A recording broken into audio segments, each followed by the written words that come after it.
Please like and comment below and subscribe and share for more first-person encounters.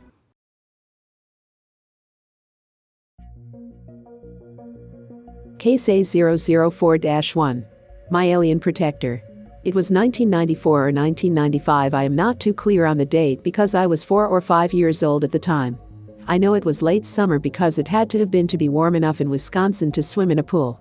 Mom, Dad and my 2 brothers, one was my twin and the other was a year younger and has autism. We went up there to Madison to visit my uncles and other relatives. It was a long drive since we live in Arkansas. We drove up there. Anyway, after a long day, I guess I ended up falling asleep, so I was put in this papasan chair with a blanket in a guest room. My mother tells me we all slept in the same room. I didn't hear any other noise from anyone in the house, but people must have been awake because no one else was in the room with me. It was like I was shielded from everyone else in that room or something. As I woke up, I seemed to be situated about 5 feet in front of the window in the chair. I am not sure, but it seemed very quiet and dark. I remember feeling scared at first as I woke up, and when I looked at the window, because I saw light coming from it. There, right at the window, was an entity with its hands on the windowsill, staring directly at me. As soon as I looked at its face, I immediately felt calm, unafraid, and actually curious. It, too, looked interested in me. You know how when you have the flash on a camera and you take a picture too close?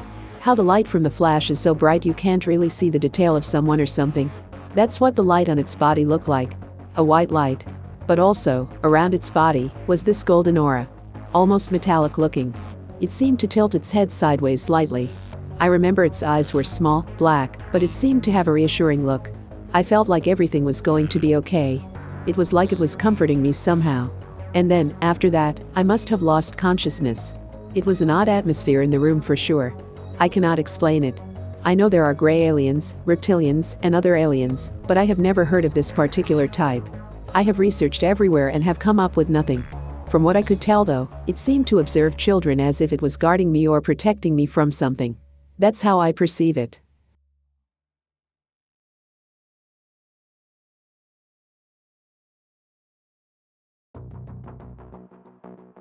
Case A004-2. Close Encounter in Nick. I was sleeping soundly when I began to wake up due to sounds from the kitchen. I was flat on my back with 2 pillows under my head. I normally am asleep on my side when a series of distinct sounds began to wake me up. The sound was coming from our kitchen. My first thought was my son might have gotten out of bed for the first time and was opening and closing drawers. I decided to get up out of bed, but I was immediately and totally paralyzed by a buzzing feeling at the base of my brain.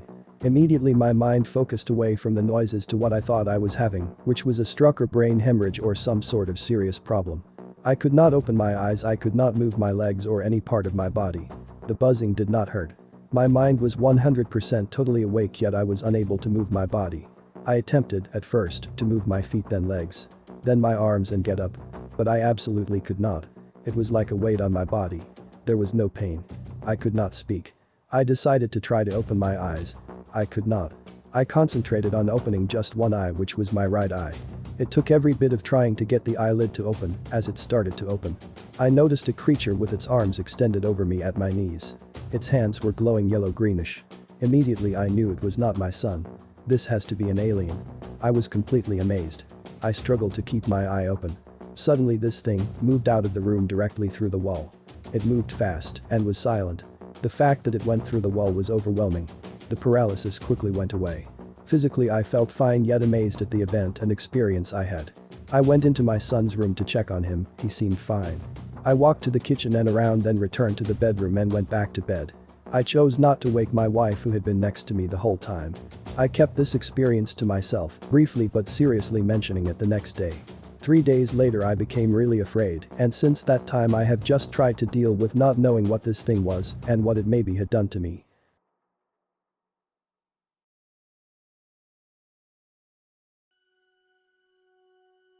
Case A004-3.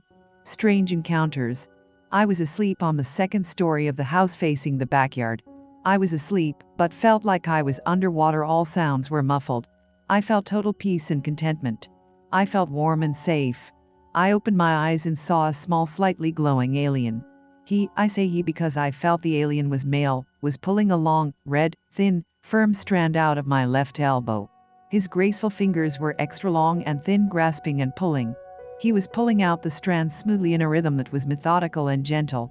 He was not touching me in any way, only pulling out the strand. I gazed slowly into his face. His face was at the same level as mine as I lay on my back in my bed. There was light from the moon shining through the leaves of the branches in the backyard through my window. My bed was located right under the picture window, which had no drapes or blinds. The backyard was massive with tall old-growth trees planted in rows, so there was a canopy over the backyard. Each night I went to sleep looking up through those treetops. He glowed in the moonlight slightly. I don't recall any smell, and the sound was muffled as if I were underwater. His large dark eyes were large and without pupils, but I was not afraid. It was as if I had seen him before and knew him. I knew that he would not hurt me. I didn't notice any nose or mouth or ears, but he was without clothing or any hair. All of a sudden, I began to feel confused, maybe a little afraid. I broke my gaze from his and began looking at those long fingers again, steadily pulling the long red strand out of me from my left elbow. Then the strand broke. I looked back to his face with a question to ask him. At the same time he turned his face to the strand, he turned his face back to me. I felt worried and confused. I wanted to ask him something, but I can't remember what. Before I could make a sound, he just stared at me and was gone, as if he were never there. I sat up in the bed and looked up to the moon through the canopy. Then I remembered the strand and went slowly into the bathroom to check my elbow. The strand was red, the color of blood, but I wasn't bleeding. There was no cut or scar I could see on my elbow. I went slowly back to bed and I thought of the face of the alien, and I cried myself to sleep. I felt so lonely, so abandoned, so sad, as if someone I truly loved had passed away, someone who adored me too. Even as I commit this experience to the written word, I am weeping. I still feel that sadness of missing him and feeling so alone, so lost, grieving. Am I hopeless?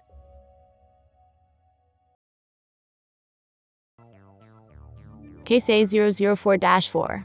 My cosmic teacher. My cosmic teacher. I kept this a secret for a long time. As a young child, going through a tough time being bullied, called names and such, some children go through, but mine was worse. When I went to bed, in my dreams I saw a being that was taller than a normal human, but I wasn't scared when it approached me. It didn't move its legs when it got closer. It was wearing robes with symbols and big mask. There were symbols where the cheeks should be. The symbols depicted what I only assume were humans on the left and Earth on right of the mask. It spoke to me and said, "Child, do not be afraid. My intentions are peaceful." The voice was that of a female and it echoed inside my dream. I didn't bother to say anything, I just stared at symbols, curious of what they meant. It said, "Child, you do not fear me." Why is that? I answered by saying this isn't my first time seeing strange things. It tilted its head, then it said, "Child, do you want to learn and see the truth that your leaders had hidden from you?" After she said that, I was thinking, then I said, "Yes, I want to see the truth." An arm revealed itself under the robes in place against my forehead. A rush full of unknown energy went to my head, and that's when I saw everything that our leaders has hid from us. I then woke up having a worst possible headache. After finishing another day of suffering, I lay down in my bed and fell asleep. I found myself in a different area when I saw her standing alone. She turned her head towards my direction. "Are you ready to learn, child?" she said. After those few days, she taught me her language and different aspects of life. They were different than our understanding of them. Before she left me, she told me, "Child, the path that all of humanity is going is not only going the end of your species, but others as well. You must spread the message I am giving you." She said, "We have watched your species live for a long time and see no improvements. Your species will die like the others in the galaxy that have failed. If you do not change, then your species will be one of them." She then said, "I am not your teacher anymore. It is your turn to be the teacher, and humanity is your student, child." I smiled and nodded. She looked at me and said, "Child, I will be leaving you, but you must spread the message I have given you." I nodded, sad that she was leaving me after the things she taught me. She told me forgiveness was key. So that day forward I kept it a secret for a long time, and I must do it now because war might break loose. Maybe I'll find my peace for sharing this.